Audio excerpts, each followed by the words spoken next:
बम बम बोल बम बम बोल बम बम बोल बम जय जय शिव जय जय शिव जय जय शिव जय शिव बोल बम बम बोल बम बम बोल बम बम जय जय शिव जय जय शिव जय जय शिव जय शिव।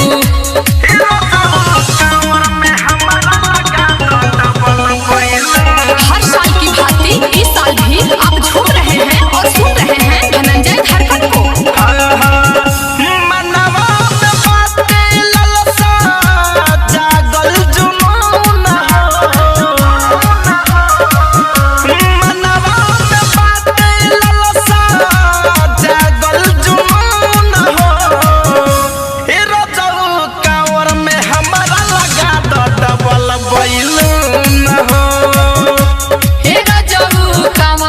हमारा लगा दो डबल बैलून हो।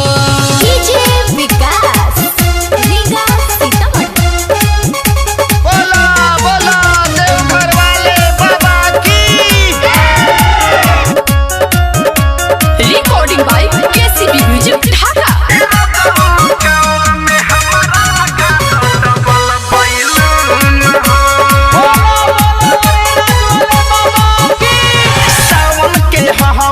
पावन महीना सभे रंगाइल गेरुआ साड़ी में, सभे रंगाइल गेरुआ साड़ी। चिंता न रखे में रउआ बलमुआ चले जाइब मुखिया गाड़ी में। घंटी लगई हो डबल बजे टून टून हो। घंटी लगई हो डबल बजे टून टून हो। ए रोजऊ कांवर में हमारा लगा दा डबल बैलून हो। ए रोजऊ कांवर में हमारा लगा दा डबल बैलून हो। बोल बम बम बोल बम बम बोल बम बम बोल बम जय जय शिव जय जय शिव जय जय शिव जय शिव बोल बम बम बोल बम बम बोल बम बम जय जय शिव जय जय शिव जय जय शिव जय शिव।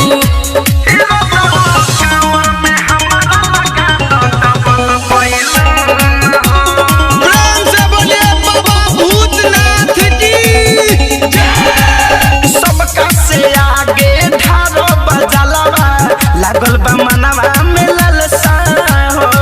लागल बा मनवा में लालसा हो। धड़कन धनंजय के बाजता गाना लागल बा भारी जलसा हो। संतोष तिवारी मितलेश नचे यही जून हो। संतोष अशोक दिनेश नचे यही जून हो। ए बलमु कहवर में हमारा लगा दो डबल बैलून हो।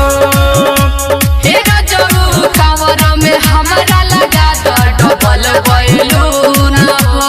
मनवा में बाटे लालसा जागल जुनून हो। हे रोजऊ कांवर में हमारा लगा दो डबल बैलून हो। हे गजरू कांवर में हमारा लगा दो डबल बैलून हो।